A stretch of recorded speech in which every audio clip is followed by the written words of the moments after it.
بسم اللہ الرحمن الرحیم الحمدللہ رب العالمین۔ حقیقی معلومات کے ساتھ حاضر خدمت ہوں۔ آج میں ایک منفرد موضوع لے کر آیا ہوں، اور خاص کر کے جو میرا موضوع ہے نوجوانوں کے نام ہے اور نوجوانوں کے لیے گفٹ ہے، جو یونیورسٹی کے طلبہ ہیں، جو اسکول کے طلبہ ہیں، جو پڑھائی کر رہے ہیں، جو نئی جاب میں ہیں، جن کی عمریں چھوٹی ہیں، ان کے لیے اگر میں کہتا ہوں کہ وہ زندگی کے اس چھوٹے سے سفر میں ابھی ان کی ایج کم ہے، تو اگر اس سکول دور کے اندر، جیسے یونیورسٹی دور کے اندر، جیسے کالج دور کے اندر اپنے آپ کو سنوار لے تو ساری زندگی ان کے لیے بہتر ہوگی۔ اور یہ میرا خاص میسج نوجوانوں کے نام ہے۔ یقین کرے کہ آج کل کے نوجوان، پاکستانی نوجوان اتنے ذہین اور اچھے نوجوان ہیں۔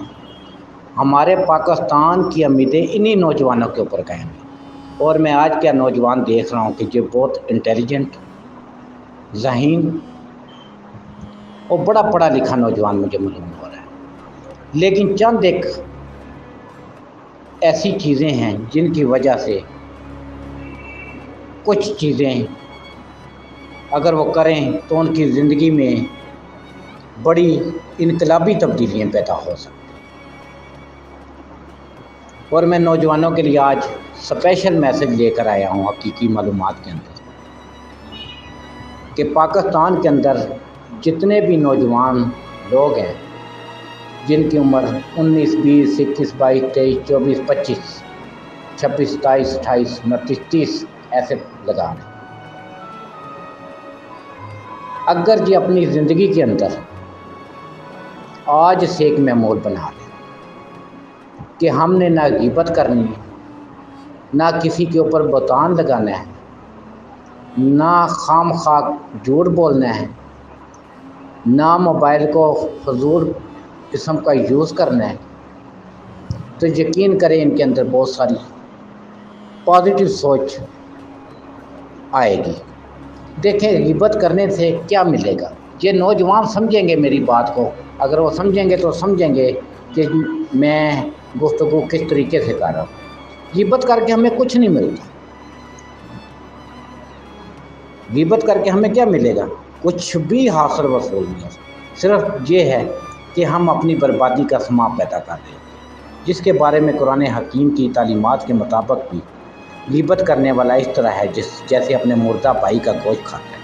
اگر ایک ذہین آدمی بھی ہے نا، تو وہ بھی اس چیز کو سمجھ سکتا ہے کہ یار اس چیز کا فائدہ تو ہے ہی کوئی نہیں، غیبت کرنے کا کیا فائدہ ہے؟ ٹھیک ہے، کوئی بندہ آپ سے، اس سے کوئی پریشانی، آپ اس کے منہ پہ بات کرتے ہیں، لیکن پھر بھی تنہائی میں، یہ نہیں کہ کسی محفل میں جا کر اس سے بات کی جائے، تنہائی میں اس کو بیٹھ کے بتایا جائے کہ یہ بات مجھے آپ کی اچھی نہیں لگی۔ یہ غیبت کرنے سے کچھ فائدہ نہیں ہوگا، جھوٹ بولنے سے کچھ فائدہ نہیں ہوگا۔ یہ ہم جھوٹ بولتے رہتے ہیں، کیا فائدہ کیا ہے؟ اگر کوئی بھی عقل مند آدمی ہے تو وہ یہ بھی سمجھ سکتا ہے کہ جھوٹ سے کیا فائدہ ہوگا۔ ہاں، یہ بھی نہیں کہ آپ جھوٹ بولتے، سچ بولتے بولتے 50 آدمیوں کی لڑائی بھی ڈلوا دیں، وہاں پہ مسئلے سے بھی کام لینا پڑتا ہے۔ دوسرا، ہم بہتان لگاتے رہتے ہیں، ایک بات ہوتی ہے اس کو 6 گنا بڑھا کے پیش کرتے ہیں۔ چوتھی، تیسری اور بہت باتیں ہیں۔ ایک وعدہ، جو میں بیسک چیزیں بیان کر رہا ہوں کہ کبھی بھی وعدہ نہ کرو، کوئی ضرورت نہیں ہے، ہم خام خواہ وعدے کرتے رہتے ہیں، کوئی ضرورت نہیں ہے وعدہ کرنے کی آپ کو کسی سے۔ اگر وعدہ کرو تو پورا کرو، وعدے کے بارے میں کچھ ہوگی۔ اگر ہم وعدہ کرتے ہیں تو اگر ہم سمجھتے ہیں کہ ہم اس وعدے کے مطابق اس سے یہ کام کر سکتے ہیں، پورا ہو سکتا ہے تو کرنا چاہیے، بالکل کر دینا چاہیے۔ اگر نہیں پورا کر سکتے تو ہمیں کیا ضرورت ہے، ہم خام خواہ کے اس کو بھی پریشان کرتے ہیں اور خود بھی پریشانی کا سامنا کرتے ہیں۔ تو یہ خاص باتیں تھی کہ جو میں نوجوانوں کی نظر کرنا چاہتا ہوں کہ ہمارے معاشرے میں ہم اس سوسائٹی کا بھی حصہ نہ بنیں کہ جہاں پہ جھوٹ، وعدہ خلافی، غیبت، بہتان والی محفلیں ہوتی ہیں، ان لوگوں سے بالکل دور رہیں آپ۔ ان لوگوں کو اصل میں ایک نفسیاتی بیماری پیدا ہوگی۔ میں ان لوگوں کی بات کر رہا ہوں، میری جو حقیقی معلومات کے اوپر گفتگو ہے، اس کا مقصد کسی بندے کو ٹارگٹ کرنا نہیں ہے، میں معاشرتی حوالے سے گفتگو کر رہا ہوں۔ کچھ لوگوں کو آپ دیکھا ہوگا کہ چار چار ٹولیاں بیٹھی ہوئی ہیں، ایک دوسرے کی برائیاں کر رہے ہیں اور ان کا دماغ اس سے تسکین حاصل کر رہا ہے۔ یہ ایک نفسیاتی بیماری بن گئی ہے۔ تو جب تک یہ لوگ کسی کی غیبت نہ کریں، کسی کے اوپر بہتان نہ لگائیں، کسی کی باتیں نہ کریں، تو ان کو کچھ مزہ نہیں آتا، کیونکہ ان کا نظام بھی دھرم برم ہو چکا ہے۔ تو آپ ایسے لوگوں کی محفل بھی اختیار نہ کریں۔ اگر اختیار ہو بھی جاتی ہے کسی وقت، تو آپ اس میں بالکل انٹرسٹ نہ لیں، کیونکہ یہ بیکار لوگ ہوتے ہیں، یہ خود تو اس میں پھنس چکے ہیں اور آپ کو بھی پھنسا رہے ہیں۔ آپ بالکل ان کی محفل کا حصہ نہ بنیں ایسے لوگوں کے۔ یہ نوجوان جو پاکستانی نوجوان ہیں، مجھے ان پہ بہت فخر ہے۔ یہ وہ نوجوان ہیں، اگر ان کو روحانیات کی طرف راغب کیا جائے تو یقین کریں کہ یہ ساری چیزیں سمجھ سکتے ہیں، کیونکہ ایک ذہین آدمی، ایک سمجھدار آدمی ان چیزوں کو سمجھ سکتا ہے کہ ان چیزوں کا حاصل وصول کچھ نہیں ہے۔ جہاں تو آپ کو غیبت کرنے سے کچھ حاصل ہو رہا ہے، تب بھی میں کہوں کہ دنیا میں آپ کو کچھ حاصل وصول ہو رہا ہے۔ چلو میں کہتا ہوں کہ چلو بھی لالچ ہے اس میں، تب غیبت ہو رہی ہے۔ غیبت کرنے سے کیا حاصل وصول ہوگا؟ جھوٹ بولنے سے کیا حاصل وصول ہوگا؟ وعدہ کرنے سے کیا حاصل وصول ہوگا؟ آپ چلو بالفرض کسی سے وعدہ کر ہی لیتے ہیں، دوسرے دن آپ اس کا کام نہیں، تو پھر اس دن تو زیادہ آپ خراب ہوں گے۔ وہ بندہ کہے گا کہ میرے ساتھ وعدہ کیا تھا تو کام تو کیا نہیں ہے۔ اسی لیے ہمیں ایسی چیزوں سے گریز کرنا چاہیے۔ کوئی بھی عقل مند آدمی ہے نا، کوئی بھی، تو وہ یقیناً ان چیزوں سے بڑا دور ہو جائے گا۔ اب اس عادت کو توڑنے کے لیے ہمیں پہلے اس کے اوپر کام کرنا پڑے گا۔ سب سے پہلے ہم اس محفل کا حصہ نہ بنیں جو ایسی محفلیں ہیں، اس سے چھٹکارا پانا پڑے گا۔ پھر آہستہ آہستہ ہم جب بھی جھوٹ بولیں ہم رک جائیں، وعدہ کریں تو ایک مرتبہ سوچیں کہ ہم کیا یہ کام کر سکتے ہیں۔ تو یقین کریں کہ آج کل کا نوجوان، میں گارنٹی سے کہتا ہوں کہ اتنا اچھا انسان ہے کہ اگر یہ ان چیزوں کے اندر عمل پیرا ہو جائے تو یہ پاکستان کے اندر آنے والے 10-15 سال کے اندر پاکستان کا نقشہ بدلا ہے۔ یہ نوجوان، یہ اچھے اور برے کی تمیز جانتا ہے آج کل کا نوجوان۔ مجھے آج کل کے نوجوانوں کا پتہ ہے، میں نوجوانوں کی محفل میں رہا ہوں تو مجھے پتہ ہے کہ یہ کتنے قابل انسان ہیں، لیکن صرف کچھ تربیت، کچھ مسائل ایسے ہیں کہ جن کی وجہ سے تھوڑی سی پریشانی کا سامنا ہے۔ تو مجھے یقین ہے کہ یہ نوجوان بڑے ترقی یافتہ نوجوان ہیں، سمجھ والے نوجوان ہیں، یہ سمجھتے ہیں کہ واقعی یہ جو بات ہے یہ درست ہے۔ تو ہمیں ان چیزوں کی طرف عمل کرنے کی ضرورت ہے۔ اور دوسری جو اہم بات ہے کہ آج کا اگر نوجوان اپنی زندگی میں درود ابراہیمی کو اپنا زندگی کا معمول بنائے تو یقین کرے کہ اس کے اندر ایک ایسی قوت، ایک ایسی توانائی پیدا ہوگی کہ وہ خود حیران ہو جائے گا کہ میرے اندر کیا پریشانی ہے۔ بہت بڑی خوش قسمتی اس کے اندر آئے گی، رحمت آئے گی اس کے اندر۔ ہمیشہ اپنی جب بھی فارغ ٹائم ہو تو اس کو چاہیے کہ درود ابراہیمی کا ورد کرے، جو چیز اس کو سمجھ آتی ہے اس کے اوپر عمل پیرا رہے، اور وہ 1-2 سال بعد دیکھے گا کہ اس کی زندگی کے اندر تبدیلی پیدا ہو۔ یہ میں گارنٹی سے کہتا ہوں اس کے اندر تبدیلی پیدا ہو۔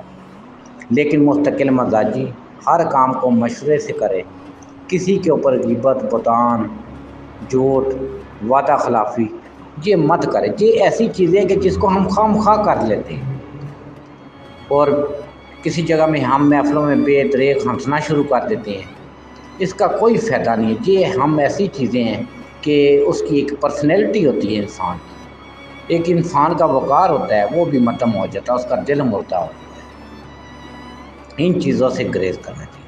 کبھی بھی موبائل یوز کرے، موبائل کے اوپر اسلامی چیزوں کو اپنی زندگی کا حصہ بنائیں۔ دیکھیں ہم مسلمان ہیں، ہمیں اپنے اسلام کے مطابق ہمیں موبائل کا بھی یوز کرنا چاہیے۔ جب ہم موبائل کا بھی یوز اسلام کے مطابق کریں گے تو ہمیں بہت ساری ایسی چیزیں ملیں گی کہ جو ہم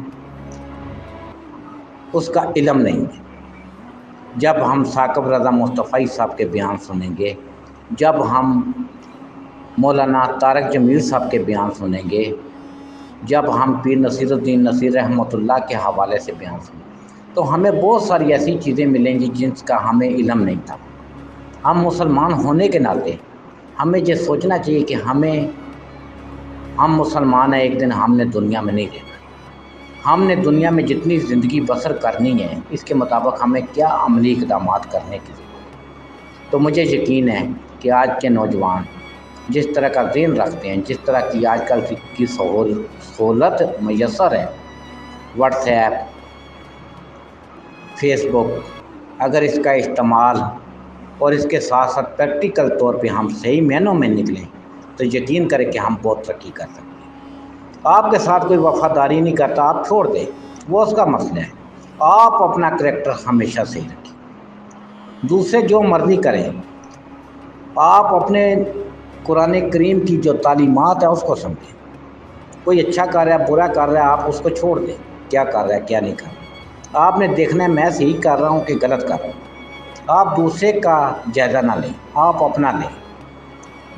تو نبی کریم صلی اللہ علیہ وسلم کی جو زندگی ہے وہ ہمارے لیے عملی نمونہ ہے۔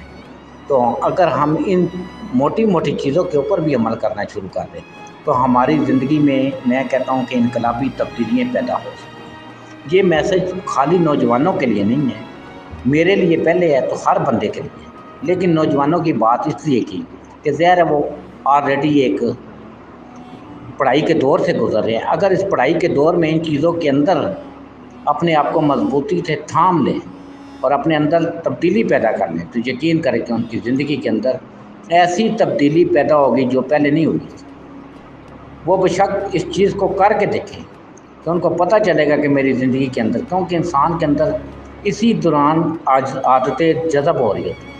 تو جب آپ ان عادتوں کا حصہ بن جائیں گے تو آپ کو ساری زندگی ان ایسی غیبت کرنے والے لوگ، جھوٹ بولنے والے لوگ، وعدہ خلافی کرنے والے لوگوں سے آپ سے بیٹھنے کا دل نہیں کرے گا۔ تو یہ آپ کے لیے خوش قسمتی سے کم نہیں ہوگی۔ تو لہٰذا میں تمام لوگوں کے لیے دل کی تہ گہرائیوں سے دعا گو رہتا ہوں کہ اللہ تعالیٰ ہم سب پر اپنا فضل کرے۔ تو میں حقیقی معلومات کے ساتھ اجازت چاہوں گا۔ اللہ حافظ۔ میرا اگر حقیقی معلومات پروگرام آپ کو پسند آئے تو ضرور اس کو سبسکرائب کریں تاکہ آنے والے ویڈیو کا نوٹیفیکیشن آپ کو ملتا رہے۔ اللہ حافظ۔